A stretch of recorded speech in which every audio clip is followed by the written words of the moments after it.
बिस्मिल्लाहिर्रहमानिर्रहीम बिस्मिल्लाहिर्रहमानिर्रहीम। Dear student, अस्सलाम वालेकुम वरहमतुल्लाहि वबरकातुहू। उम्मीद है सब खैरियत से होंगे और हम कर रहे हैं 10th की समरीज़ और इसके बारे में भी बताऊंगा कि कौन सी ज़्यादा इम्पॉर्टेंट समरीज़ है, लेकिन वो अगली समरी में बात होगी कि कौन सी ज़्यादा ये 3 में से इम्पॉर्टेंट है कि आप लोग उन पे ज़्यादा फोकस करेंगे तो हमारे जो समरी के 5 मार्क्स हैं वो इंशाल्लाह पूरे आ जाएंगे। समरी को हल करते वक्त आपने एक तो इसके राइटर का नाम अच्छी तरह प्रिपेयर करना है, दूसरा आप लोगों ने किसी भी सूरत में इसमें कोई मिस्टेक नहीं करनी है। तो मैं आपको सपोर्ट करूंगा आपको इंग्लिश में समरी को इम्प्रूव करने के लिए, एजुकेशन को इम्प्रूव करने के लिए, और आप मुझे सपोर्ट करेंगे मेरा चैनल को सब्सक्राइब करके। तो चलते हैं अपने टॉपिक की तरफ। 10th क्लास के अंदर यूनिट नंबर 3 है और जो समरी है हमारे पास ट्राई अगेन है, दोबारा कोशिश करना। तो ये दोबारा कोशिश पढ़ाई के बारे में इससे थोड़ा सा ज़रा हट के है, ये ज़िंदगी के मुतल्लिक़ बात हो रही है। तो स्टूडेंट समझता है पता नहीं जनाब जो ना वो हमें पढ़ने का एक्सपीरियंस नहीं था, इस वजह से फेल हो गए, चल अगले साल फिर दोबारा पढ़ाएंगे। इसलिए ये पढ़ाई से थोड़ा सा हट के ये ज़िंदगी के मुतल्लिक़ है और आपने ज़िंदगी सीखनी है इसमें। तो हम ज़िंदगी के बारे में ये विलियम एडवर्ड हैक्सन से सीखते हैं कि ये हमें ज़िंदगी को सिखाने के लिए किन चीज़ों की एग्जाम्पल देता है और हमें उनको कैसे फॉलो करना पड़ेगा। स्टार्ट है ट्राई अगेन, दोबारा कोशिश करें। द पोएट, शायर। तो द पोएम ट्राई अगेन, हमारे पास जो नज़म है try again has been written, वो लिखी है बाय विलियम एडवर्ड हैक्सन ने। और ये विलियम एडवर्ड हैक्सन ये बहुत फेमस पोएट है जिसने ये वाले नज़म लिखी है। द पोएट सेज, शायर कहता है, if at first you don't succeed, अगर आप पहली मर्तबा कामयाब नहीं हुए, ट्राई अगेन, तो दोबारा कोशिश करें। ज़िंदगी के अंदर अगर आप कोई काम करते, कोई कारोबार करते, बिजनेस करते, उसमें कामयाब नहीं होते तो कहते हैं अगेन ट्राई करो, लेकिन अपनी गलतियों को दूर करके। डोंट गिव अप, मत तरक करो। टू इजीली, आसानी के साथ, चीज़ों को आसानी के साथ छोड़ना नहीं है। परसिस्टेंस कहता है डटे रहो। पे ऑफ इन द एंड, आखिर तक, अपनी कामयाबी तक उसमें डटे रहो, लगे रहो। फेलर, नाकामी, इज़ अ गुड लेसन, ये एक अच्छा सबक है। फॉर पीपल, लोगों के लिए। टू लर्न, सीखने के लिए। हाउ टू सक्सीड, के कामयाब कैसे हुआ जाता है। तो कामयाब होने के लिए कहते हैं ये नाकामी जो है ये एक अच्छा लेसन है लोगों के लिए। The next is failure is a teacher, तो फेलर एक उस्ताद है, ये हमें सिखाता है कि कहाँ पर मिस्टेक हुई है और हम इससे सीखेंगे। इट इज़ कॉमन, कहते ये मामूल है। डैट के यू मे फेल, आप फेल हो सकते हैं, बट नॉट इन स्टडी, ये पढ़ाई से थोड़ा सा मैं बार बार कह रहा हूँ हटकर है। आप लोग ये ना हो कि कहें पढ़ाई में फेल हो गए तो इस वजह से दोबारा कोशिश करेंगे, क्योंकि ये इतना टफ काम नहीं, ज़िंदगी के मतलब बताया जा रहा है। यू मे फेल, आप फेल हो सकते हैं, बिकॉज, क्योंकि at first you have no experience, क्योंकि पहली दफ़ा आपको कोई तजर्बा नहीं है। बिल्कुल उसी तरह जिस तरह एक बच्चा चलना शुरू करता है और गिर जाता है, तो इसका मतलब ये नहीं कि अब वो दोबारा चलेगा नहीं, बल्कि क्योंकि उसका एक्सपीरियंस नहीं होता उस चीज़ में। जब एक्सपीरियंस हो जाता है तो वो आस्ता आस्ता स्पीड पकड़ना शुरू कर लेता है। यू हैव नो एक्सपीरियंस, आपको कोई तजर्बा नहीं है। How to do a particular thing, एक ख़ास चीज़ करने के लिए। जिस तरह हम कह सकते हैं कि एक बच्चा या कोई नौजवान साइकिल चलाना शुरू करता है तो वो साइकिल नहीं चला पाएगा, गिर जाएगा और फिर आस्ता आस्ता वो चीज़ों को सीख लेगा। इंस्टेड, बजाय ऑफ क्विटिंग, छोड़ने के, आफ्टर यू फेल, अपनी नाकामी में छोड़ने की बजाय, यू शुड लर्न, आपको सीखना चाहिए। फ्रॉम योर फेलर, अपनी नाकामी से सीखना चाहिए कि कहाँ पर गलती हुई है ताकि वो दोबारा वो वाली मिस्टेक ना की जाए। फेलर नाकामी मीन्स मतलब है यू हैव डन, कि आपने किया समथिंग रॉन्ग, कुछ गलत। नाकामी का मतलब है कि कुछ गलत हुआ है तो इंसान नाकाम होता है, अगर अच्छा हो तो ज़िंदगी में नाकाम नहीं होता है। इट टेक्स टाइम, इसे वक़्त लगता है टू लर्न, सीखने के लिए, ज़िंदगी को सीखने के लिए वक़्त लगता है। टू एक्सपेरिमेंट, तजुर्बात से, एंड टू सक्सीड, और कामयाबी के लिए। तो कहता है ये तमाम चीज़ें कामयाब अगर होना है तो उसके लिए it takes time to learn, to experiment and to succeed. कहता है पहले सीखना पड़ता है, फिर तजर्बे करने पड़ते हैं, फिर जाकर बंदा कामयाब हो पाता है, फिर ज़िंदगी को सीख पाता है। We should not be frustrated, हमें मायूस नहीं होना चाहिए। बिकॉज, क्योंकि, और फेलर, नाकामी से, हमें नाकामी से जो मायूस नहीं होना चाहिए। Failure is a good teacher, failure एक अच्छा उस्ताद है। इट विल लीड, ये रहनुमाई करेगी, यू आपकी, टू सक्सेस, कामयाबी के लिए। नाकामी आपको कामयाबी की तरफ रहनुमाई करेगी। ट्राई अगेन, दोबारा कोशिश करो। इज़ द गेट वे, कहते हैं ये एक रास्ता है, दोबारा कोशिश करना ये एक गेट वे है टू सक्सेस, कामयाबी का, यही कामयाबी का रास्ता है। If you don't give up, अगर आप तर्क नहीं करते, अगर आप चीज़ को छोड़ते नहीं है तो वन डे, एक दिन, you will be sure to succeed, एक दिन आप कामयाबी के लिए पूरी यकीन होंगे कि आपको यकीनन कामयाबी मिलेगी। तो ये ज़िंदगी के बारे में है। इस वजह से हमें इस स्टोरी से, इस नज़म से हमें कम से कम ज़िंदगी का मीनिंग और मकसद का पता चलना शुरू हो जाता है। तो इसको अच्छी तरह देखिएगा, किसी जगह पे अगर प्रॉब्लम है तो कमेंट कीजिएगा। और इसके बाद जो अगली दो समरीज़ है उसको भी मैं इसी तरह ही एक्सप्लेन करूँगा, और अगले लेक्चर्स के अंदर ये भी मैं बताऊँगा कि कौन सी 3 समरीज़ के अंदर ज़्यादा इम्पॉर्टेंट है जो हमारे पास पेपर में आने के चांसेस है। तो अपना बहुत सारा ख्याल रखिएगा। अगली वीडियो तक इजाज़त दीजिएगा। अल्लाह निगहबान। बिस्मिल्लाहिर्रहमानिर्रहीम। डियर स्टूडेंट, अस्सलाम वालेकुम रहमतुल्लाहि व बरकातुहू। उम्मीद है सब खैरियत से होंगे और वेट कर रहे होंगे कि इम्पॉर्टेंट समरीज़ कौन सी है जो हमें बताई जाए। तो इसमें मैंने आपको ट्राई अगेन में बताया था कि मैं नेक्स्ट समरी के अंदर बताऊंगा कि कौन सी ज़्यादा इम्पॉर्टेंट समरीज़ है जो पेपर में बार बार आ रही। तो ट्राई अगेन शाज़ो नादर है, लेकिन दी रेन और इसके बाद जो अगली पीस जो अमन है, ये समरी बहुत ज़्यादा जो है वो पेपर्स के अंदर आ रही है और इन पे ज़्यादा आपका फोकस होगा, पीस पे और रेन के ऊपर। लेकिन ट्राई अगेन जो है ये आपकी थर्ड जो ऑप्शन पे आ जाती है कि इसकी इतनी कम बारी आती है। तो इस वजह से रेन पे और इसके अगले जो समरी है पीस, उस पर काफ़ी फोकस कीजिएगा ताकि आप लोग पेपर में अच्छे मार्क्स ले सकें। इनमें दो ही चीज़ें आपने ज़हन में रखनी है, एक लिखते वक्त कटिंग नहीं हो और दूसरा आप लोग स्पेलिंग को किसी भी तरह जो है वो आप लोग गलत नहीं लिखेंगे।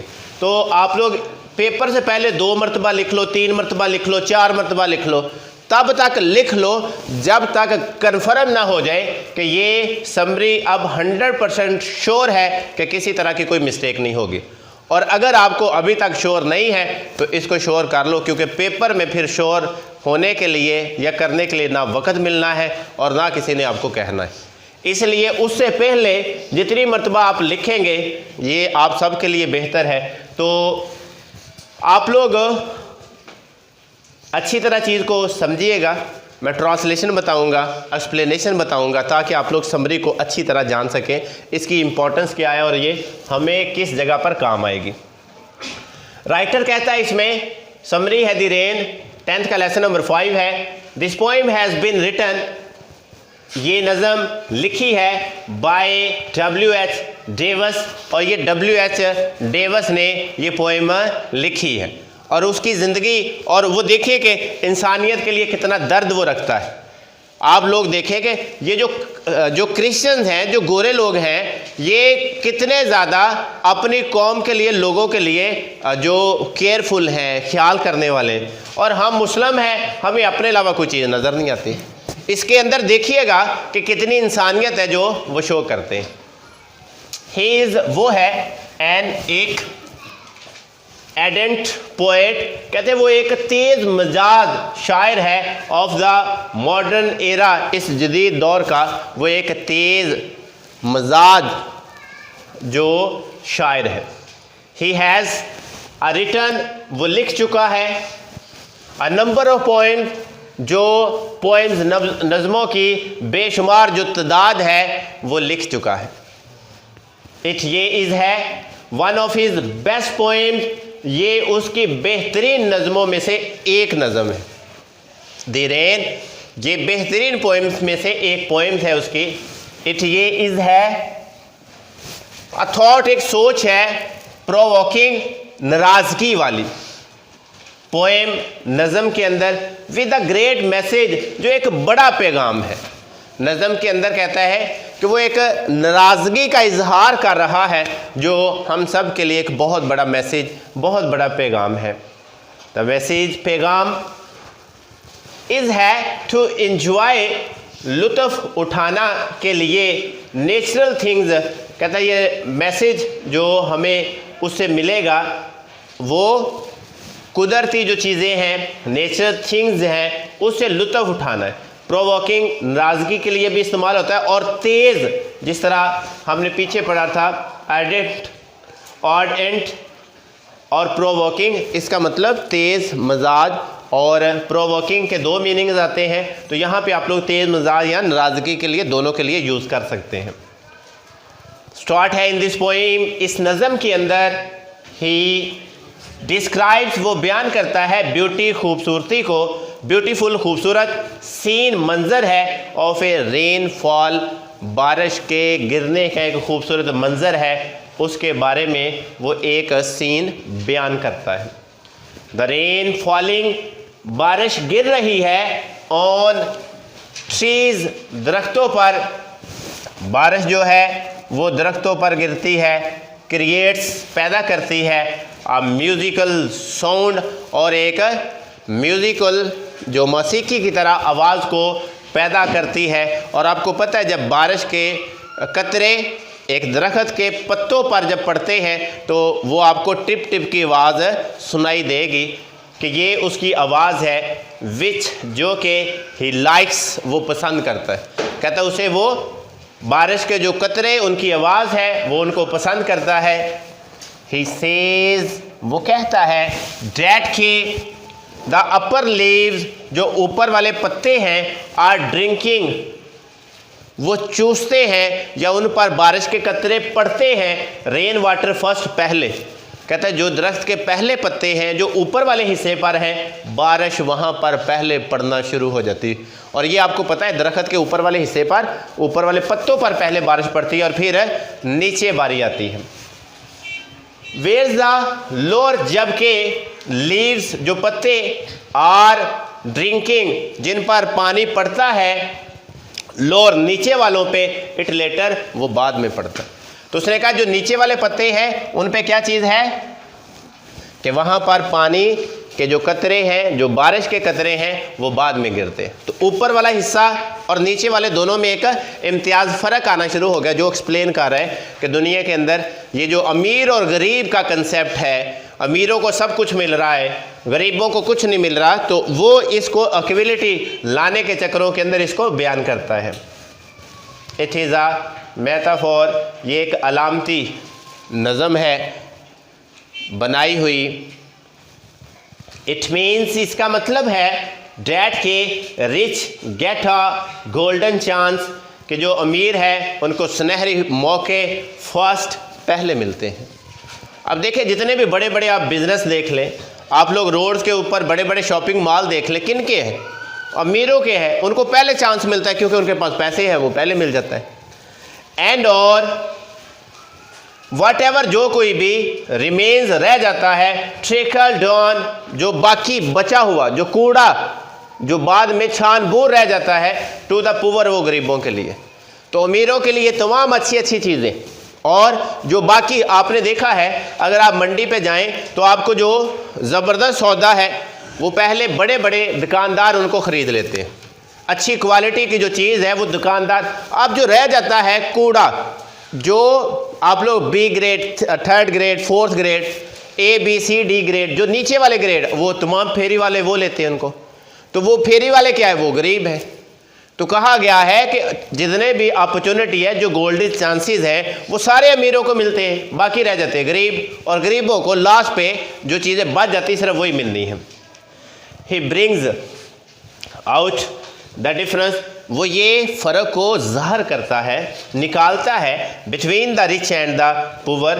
कहता है वो ये फ़र्क को निकालना चाहता है, अमीरी और गरीबी के जो फ़र्क को निकाल कर बराबर करना चाहता है। और ये बराबर जो अगर इंसान चाहे तो मुमकिन है, लेकिन ज़ाहिर इंसान है ये तो चाहता नहीं, ये तो अपने लेवल पे किसी और को लाने की जो कभी सोच ही नहीं रखता है। एक बादशाह दूसरे को बादशाह बनाने के लिए तैयार नहीं।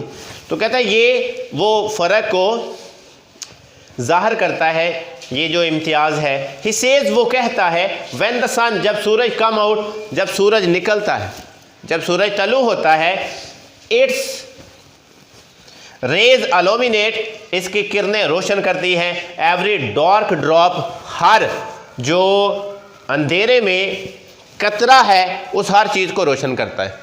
कहने का मतलब है कि जब सूरज की किरणें पड़ती है तो कहता है कोई चीज़ ऊपर है, कोई चीज़ नीचे है, वो सब पर एक जैसी पड़ती है, हर चीज़ को रोशन करती है। The sun stands for a saviour, जो सूरज है ये कहते हैं एक सेवियर है, नजात दहिंदा की तरह है। हु ब्रिंग्स, जो लाता है, अबाउट इक्वलिटी, जो मसावात को लेके आता है, एंड फेयर, और मुनसफियाना डिस्ट्रीब्यूशन, तकसीम करता है, ऑफ वेल्थ, दौलत की, अमंग द होल क्रिएशन, तमाम मखलूक में। ये सारी मखलूक को क्या करता है? इक्वलिटी देता है। सूरज जब निकलता है अपनी रोशनी के साथ हर इंसान को, चाहे वो गरीब है चाहे अमीर है, तमाम को इक्वल अपनी लाइट से रोशन करता है। द डीप कंसर्न, गहरा तल्लक, फॉर द पुअर, गरीबों के लिए। कहते हैं W.H.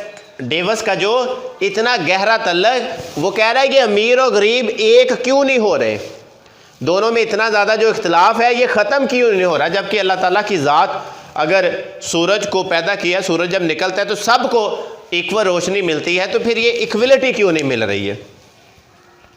तो इंसानियत के लिए दर्द है जो वो ज़ाहिर कर रहा है, the deep concern for the poor, और ये गरीबों के लिए एक तल्लक है, एंड लव, और प्यार है, फॉर नेचर, और फितरत से, और फितरत से मोहब्बत है, have been combined in this poem, जो इस नज़म ने उसने दोनों को ज़ाहिर किया है। फितरत से प्यार और साथ इंसानियत से जो तल्लक है उसने दोनों को ज़ाहिर किया है।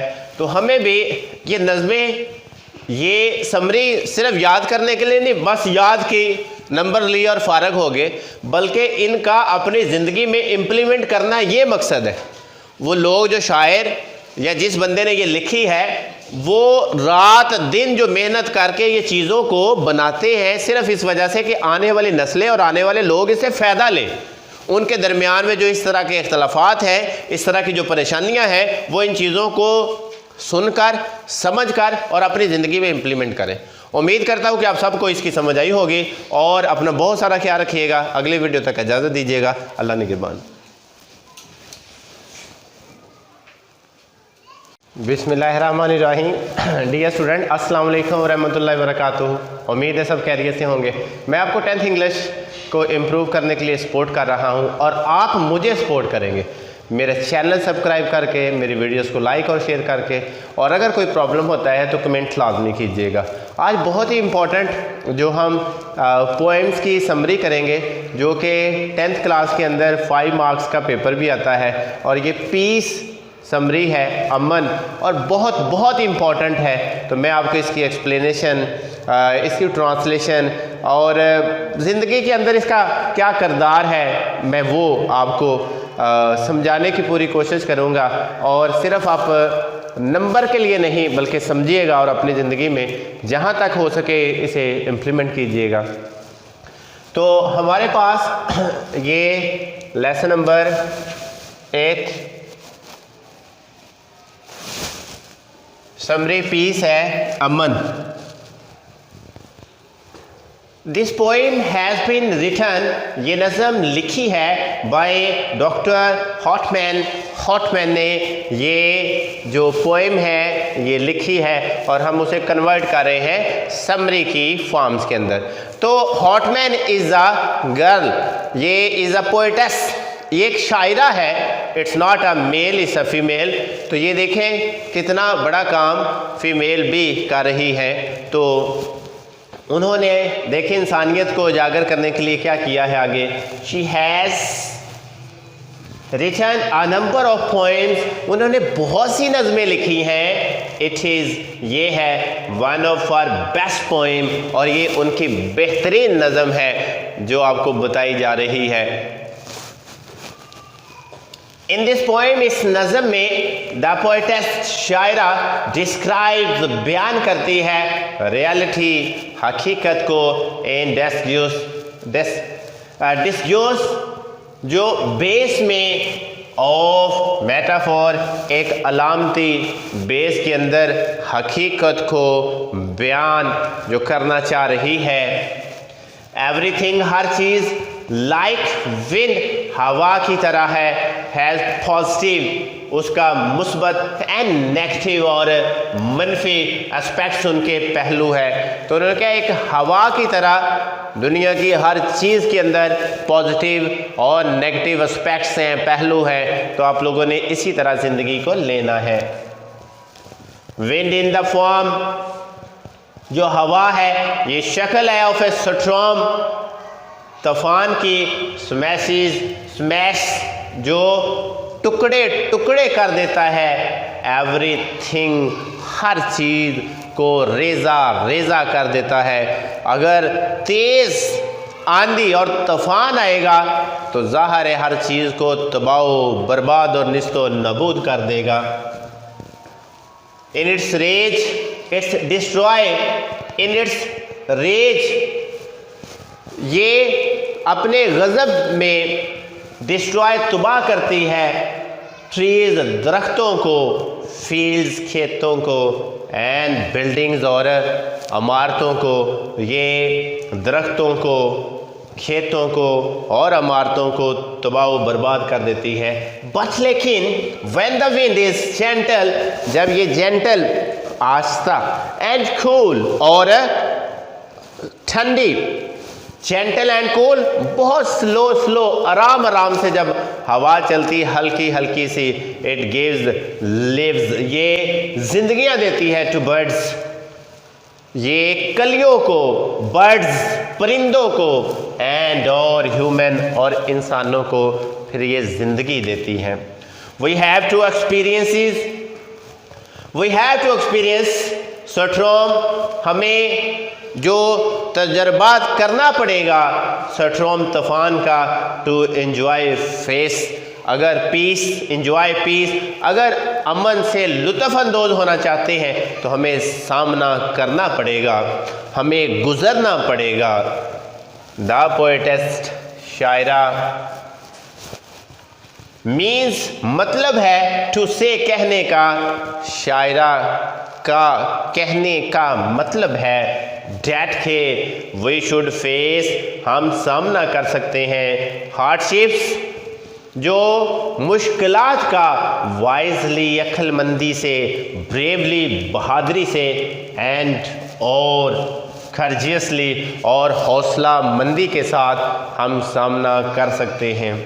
A person, एक शख्स who faces, जो सामना करता है the difficulties, जो मुश्किलात का of life, ज़िंदगी की bravely, बहादुरी के साथ। एक शख्स जो ज़िंदगी की मुश्किलात का बहादुरी के साथ सामना करता है। एंड और कीप्स, और रहता है ऑन ट्राइंग, और कोशिश में रहता है। सक्सीड्स, कामयाबियाँ। एट लास्ट, और आखिरकार कामयाबी उसको नसीब होती है। हार्डशिप्स, मुश्किलात। सफरिंग, मुसीबतें। एंड डिफ़िकल्टीज़, तो हार्डशिप्स ये मुश्किलात, सफरिंग, मुसीबतें। एंड डिफ़िकल्टीज़, और परेशानियाँ ऑफ लाइफ, ज़िंदगी की। हेल्प अस, हमें मदद करती है टू बिकम, बनने के लिए। स्ट्रॉन्गर एंड स्ट्रॉन्गर, ये हमें मजबूत से मजबूत तर होने के लिए ज़िंदगी के अंदर आती हैं, बनाती हैं। अ पर्सन, एक शख्स हूँ जो कंसीडर्स, मानता है, जो तसव्वुर करता है। दीज हार्डशिप्स, ये मुसीबतों को, तकलीफ़ों को पॉजिटिवली, मुस्बत अंदाज से सक्सीड्स, कामयाब होता है। इन द लॉन्ग रन, लंबे अरसे तक वो कामयाब रहता है। हिज रिवार्डेड, उसे नवाजा जाता है। विद एक्सटर्नल, दायमी, हमेशा के लिए। पीस, अमन से। एंड प्लेयर, और खुशी से। उसे हमेशा के लिए खुशी और अमन के तौर पर उसे नवाजा जाता है, उसे दिया जाता है। तो ये एक्सप्लेनेशन थी, ये इसकी ट्रांसलेशन थी। मैंने अपनी पूरी कोशिश की है आपको मैं बेहतर तरीके से समझा सकूं, बेहतर तरीके से बता सकूं। अगर कोई कमी रह गई हो कमेंट लाजमी कीजिएगा, ताकि मैं अगली वीडियो, अगला लेसन देते हुए वो कमीज़ को दूर कर सकूं। उम्मीद करता हूं आप लोग इससे पूरा फ़ायदा उठाएंगे और अपना बहुत सारा ख्याल रखिएगा और पेपरों के अंदर खूब मेहनत कीजिएगा। अगले वीडियो तक मुझे इजाज़त दीजिएगा। अल्लाह निगहबान।